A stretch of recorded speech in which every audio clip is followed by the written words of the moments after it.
नमस्कार मित्रों, study with Somesh में आपका स्वागत है। आज का ये सेशन लेकर के हाजिर हुए हैं द इंचेंटेड पूल की स्टोरी जहाँ से प्रारंभ होती है। आज हम वहाँ से स्टार्ट करेंगे। The enchanted pool written by C Rajagopalachari. इसके पहले हमने अबाउट द ऑथर और अबाउट द लेसन के विषय में पढ़ा था और आज से हम ये चैप्टर स्टार्ट कर रहे हैं।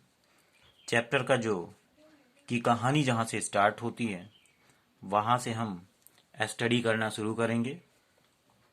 तो चलिए हम स्टडी करना शुरू करते हैं इस चैप्टर को।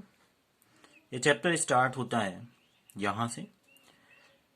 Yudhishthira waited for his brothers in anxiety and thirst. Yudhishthir, ये कहानी उस समय की है जब पांडव अपने भाइयों के साथ अज्ञातवास के लिए होते हैं और अज्ञातवास साथ साथ सभी पांडव व्यतीत कर रहे होते हैं। वहाँ की कहानी है, वहाँ का एक छोटा सा प्रसंग है जिसको सी राजगोपालाचारी जी ने लिखा है। तो हम एक एक करके पढ़ते हैं और समझते हैं। Yudhishthir waited for his brothers in anxiety and thirst. Yudhishthir अपने भाइयों की प्रतीक्षा बड़ी व्याकुलता और प्यास के मारे कर रहे थे। जंगल में थे, प्यास भी लगी थी और व्याकुल थे क्योंकि उनके भाई जो थे वो पानी की तलाश में कहीं चले गए थे, पानी की खोज में कहीं गए हुए थे। तो युधिष्ठिर जो है अपने भाइयों की प्रतीक्षा कर रहे थे, एंग्जाइटी में थे अर्थात व्याकुल थे और प्यास भी उनको लगी हुई थी। व्याकुलता और प्यास के कारण फिर वो जब काफी देर हो जाता लौटते नहीं है तो वो सोचते क्या है, can they have been subjected to a curse और are they still wandering about in the forest in search of water. कहते हैं क्या हो सकता है, अब मन में जब काफी देर हो जाता है और कोई व्यक्ति काफी देर से नहीं आता है तो मन में एक व्याकुलता होती है। उसी तरह की व्याकुलता और तमाम प्रकार के ख्याल युधिष्ठिर के मन में आते हैं। सोचते हैं, कहते हैं क्या हो सकता है कि शायद उनको किसी ने कर्ज यानी श्राप दे दिया हो, या हो सकता है अभी वो जंगल में पानी की तलाश में इधर उधर भटक रहे हो, पानी ना मिला हो उन्हें। कैन दे हैव फेंटेड, हो सकता है मूर्छित हो गए हो और डाइड ऑफ थर्स्ट, अथवा प्यास के मारे उनकी मृत्यु हो गई हो। ऐसे ऐसे ख्याल उनके मन में आते हैं, युधिष्ठिर के मन में ऐसे ऐसे ख्याल आते हैं। Unable to bear these thoughts and driven by an over powering thirst. Unable to bear these thoughts मतलब इन ख्यालों को, ये ख्याल जब असहनीय हो गए, मतलब अब असहनीय हो गए, जब बिल्कुल व्याकुल हो गए कि अब हम नहीं रुक सकते हैं, और प्यास भी उनको, driven by an over powering thirst मतलब अत्यधिक प्यास भी उनको लगी हुई थी, बिल्कुल प्यास के मारे व्याकुल थे। तो अत्यधिक प्यास से व्याकुल होने के कारण ही गेव अप बेटिंग, उन्होंने किया क्या, अपने भाइयों की प्रतीक्षा करना छोड़ दिया। Gave up waiting and started out to look for his brothers, और निकल पड़े। Started out to look for his brothers यानी अपने भाइयों की तलाश में, अपने भाइयों को खोजने के लिए निकल पड़े।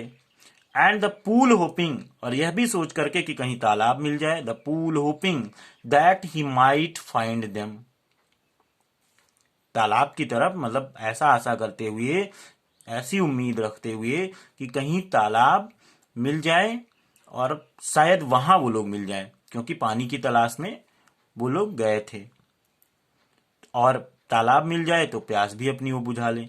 ही माइट फाइंड देम, शायद उन लोगों को वो खोज निकालें। अगला स्टेंजा है, अगला जो पैसेज आप है, पैराग्राफ है।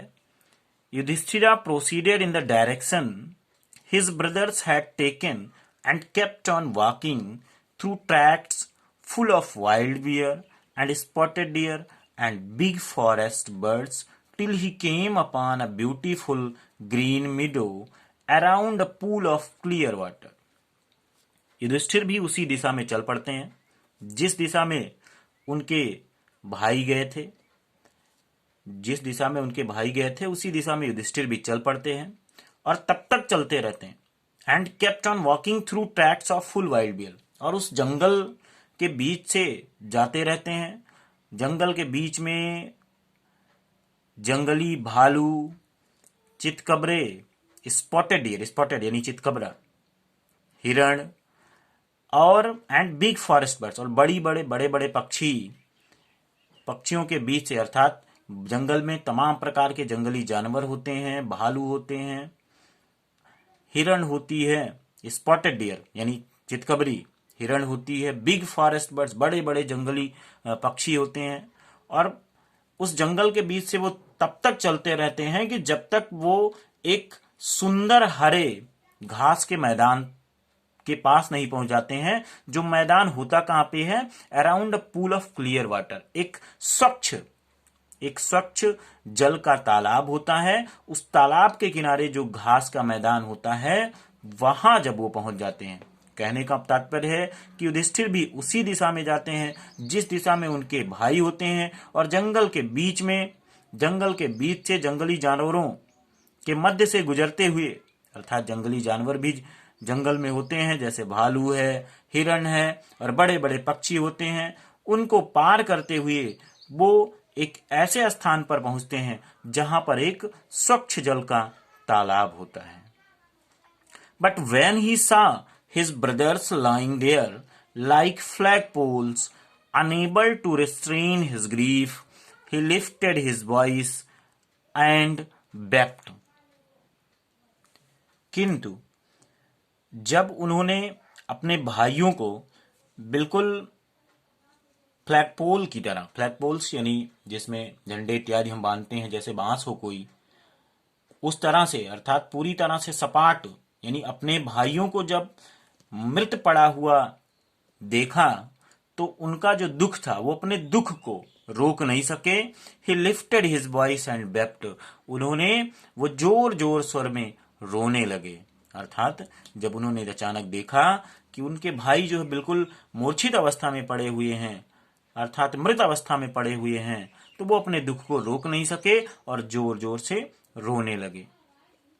अगला paragraph, he touched the faces of Bhima and Arjuna as they lay so still, silent and mourned.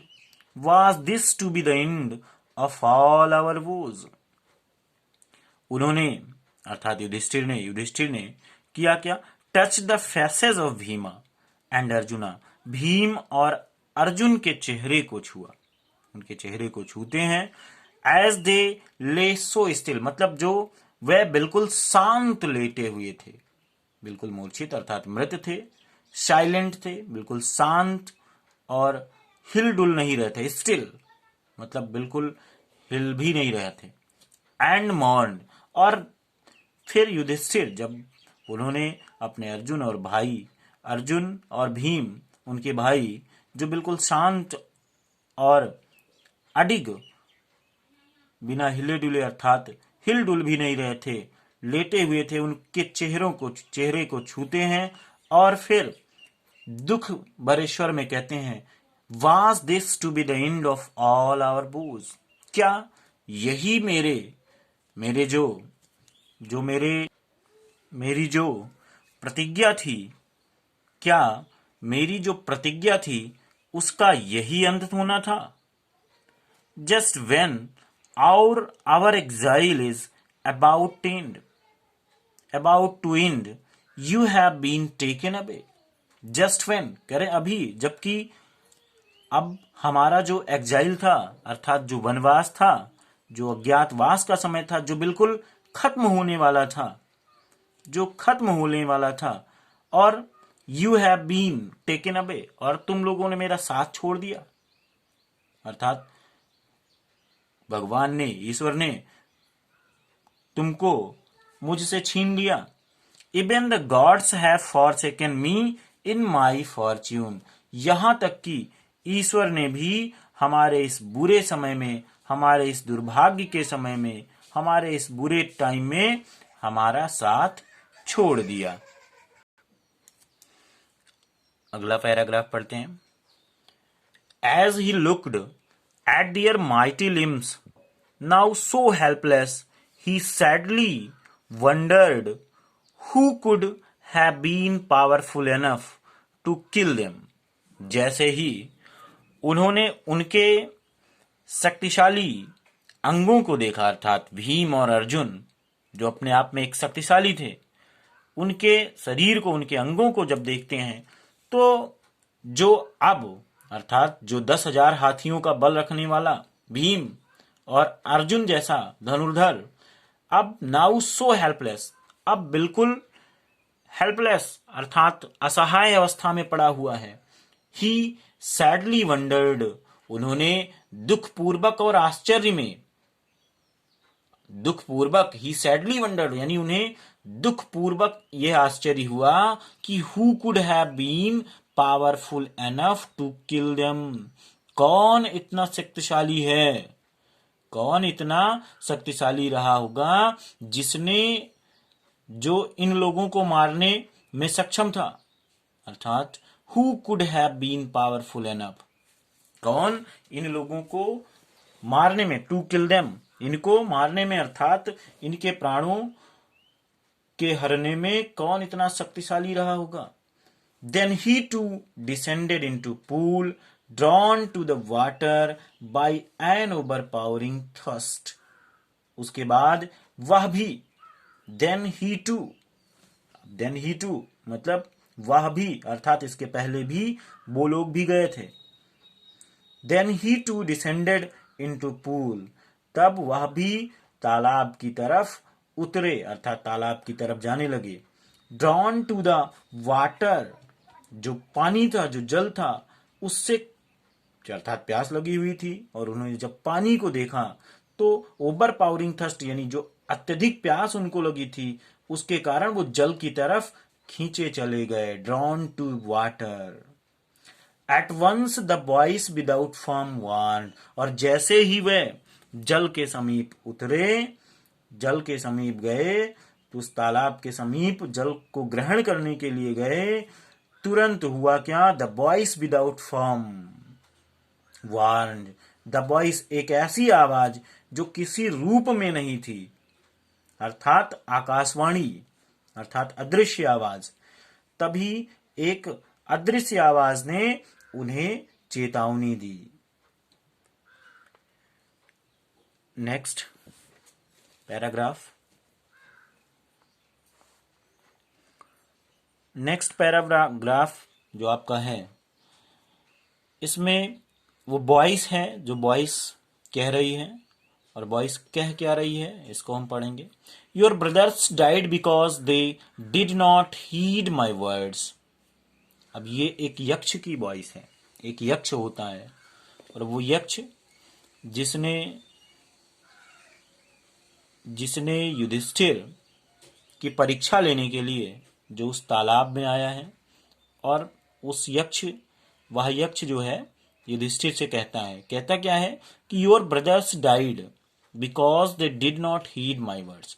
तुम्हारे भाई इसलिए मर गए क्योंकि उन्होंने मेरे शब्दों पर ध्यान नहीं दिया। They tried to drink water without answering my questions. बिना मेरे प्रश्नों के उत्तर दिए हुए उन्होंने जल पीने का प्रयास किया, उन्होंने जल को ग्रहण करने का प्रयास किया, but without answering my questions, बिना मेरे प्रश्नों के उत्तर दिए हुए। डू नॉट फॉलो देम, उनका अनुसरण मत करना, जैसा उन लोगों ने किया ऐसा तुम मत करना। Answer my questions first and then you can quench your thirst. पहले मेरे प्रश्नों का उत्तर दो और फिर तुम अपनी प्यास बुझा सकते हो। This pool belongs to me, ये तालाब मेरा है। उस यक्ष ने कहा कि ये तालाब मेरा है, अर्थात इस पैसेज में इस कहते क्या है कि जो यक्ष है वो यक्ष कहता है कि तुम्हारे जो भाई थे वो इसीलिए मर गए क्योंकि उन्होंने मेरे शब्दों पर ध्यान नहीं दिया और उन्होंने बिना मेरे प्रश्नों का उत्तर दिए ही जल पीने का प्रयास किया। तुम उनका अनुसरण मत करना, पहले मेरे प्रश्नों का उत्तर दो और फिर अपनी प्यास बुझाओ, क्योंकि ये तालाब जो है मेरा है। तो अब जो आगे से नेक्स्ट पैराग्राफ है इसका सेशन हम अगले दिन लेंगे। तो आज का सेशन यहीं पर हम समाप्त करते हैं, फिर मिलेंगे आपसे अगला सेशन लेकर के हाजिर होंगे। तो सभी से ये निवेदन है कि इस जो भी इस वीडियो को देख रहे हैं वो इस वीडियो को लाइक करें, शेयर करें और चैनल को सब्सक्राइब करें। साथ ही साथ जो बेल आइकन है उसे प्रेस करें ताकि आपको हमारे द्वारा अपलोड की जाने वाली वीडियोस की सूचना आपको समय समय पर मिलती रहे। धन्यवाद।